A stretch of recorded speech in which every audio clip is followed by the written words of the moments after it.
time you log into LinkedIn, you see the headlines about layoffs and hiring freezes. And so I had a sense that I wanted to proactively communicate with the team. And so we put this slide up about layoffs just to kind of catch everyone's attention. And once we had everybody's attention, I wanted to explain very clearly exactly where Trainual stands. So I'm going to get into that in a second. But first, let's talk about these headlines. Well, Crunchbase said that 42,000 tech workers were laid off through mid-September in some article I saw, and that was mid-September. So 42,000 tech workers. And I saw another stat that said 48% of Americans have layoff anxiety. So wherever you're logging in from, I don't know if it's similar in your local geography, but I think this news is worldwide and these headlines are worldwide, that there is this macroeconomic kind of situation going on. There's a lot happening in our world, and companies are either pumping the brakes on their hiring, or in some cases, they're having to do layoffs. And so first, why do companies have to do layoffs? One of the analogies I heard, I think from one of our investors, is they got over their skis. It really means that you were in over your head, that you were ahead in terms of your expenses than where you should be. And your revenue was not appropriate for where your expenses were. And when that happens, when your expenses are way above your revenue, you have a burn rate. And so a lot of tech companies like Trainual raise money, raise venture capital to grow,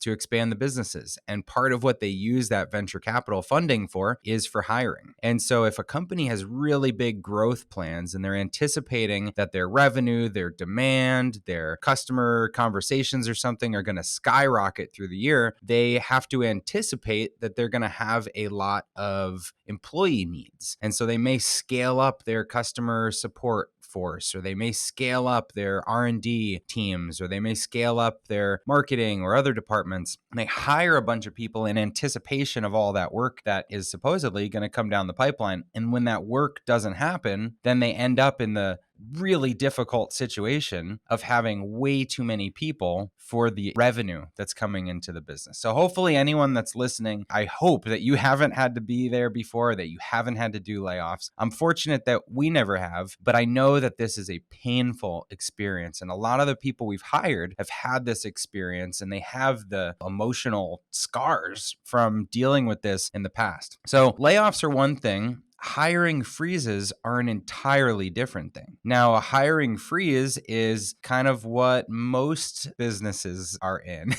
Most small businesses are not hiring rapidly, right? Most small businesses would be lucky if they added 1 or 2 or 3 people in a year. And so to be able to scale back and say, you know what, we're pumping the brakes, we're going to watch the market, we're going to see what happens, is probably a really smart thing to do. It's a conservative thing to do. Big tech companies may set the expectation that they're hiring 1,000 people this year. And then when they pump the brakes and say we're going into a hiring freeze, it can send red flags across the organization. Like, oh, we must be in trouble if we're not going to be hiring like we thought we were. And so I think, first of all, a hiring freeze is kind of like a yellow flag, not a red flag, because a hiring freeze can be a really good sign that your organization is being proactive, that you're being conservative. And so communication around this hiring freeze or layoffs is everything. And that gets back to my story at the beginning. How do you communicate this to your people? So whether you're doing these or not, and again, we're not, I wanted to communicate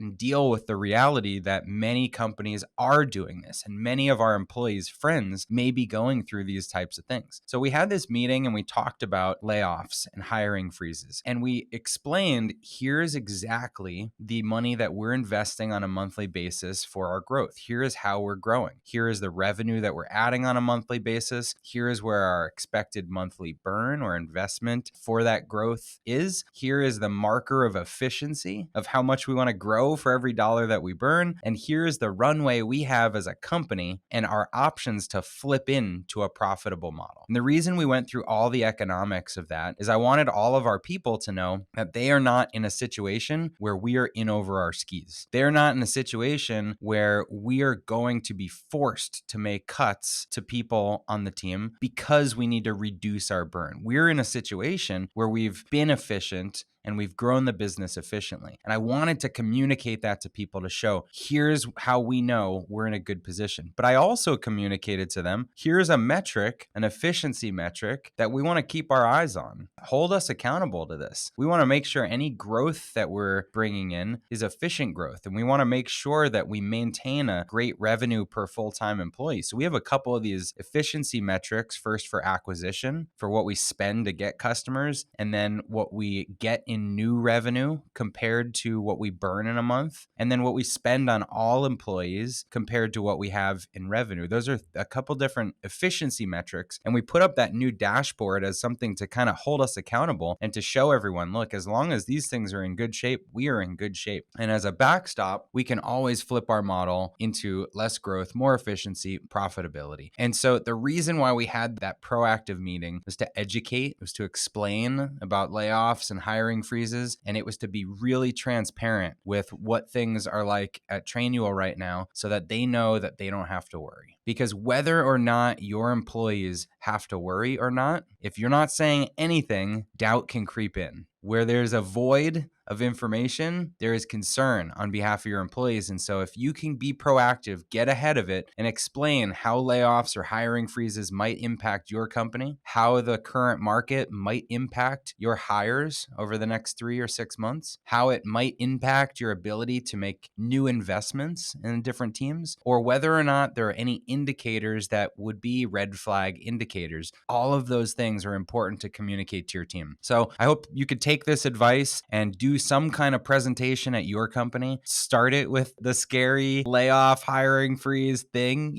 Just get people's attention and tell them, here's the reality at our company, so they don't have to make up their own reality. I think if you're working at a company and you're not sure what the situation is, your company won't give you this proactive information. It starts with just asking for it. You have to be able to say, hey, is there any risk here for us? Should I be worried? I think anybody in a company should be able to ask that question and get an honest answer. Or maybe you'll be able to see with some body language if there's any uncomfortable exchange. But then I think the only way to really insulate yourself in a business is to have a clear sense of the value that you're providing for the company, and to know that long term that value is still necessary. But layoffs have nothing to do with terminations for performance reasons or strategy changes or anything like that. If someone's afraid of a layoff, it's because the business made mistakes. The business doesn't have the money to invest in something. But that's very different from a company that is being efficient, changing strategy or something like that. So I think every employee just needs to focus on the value that they're driving for the business, but that's in good times and in bad, not just now.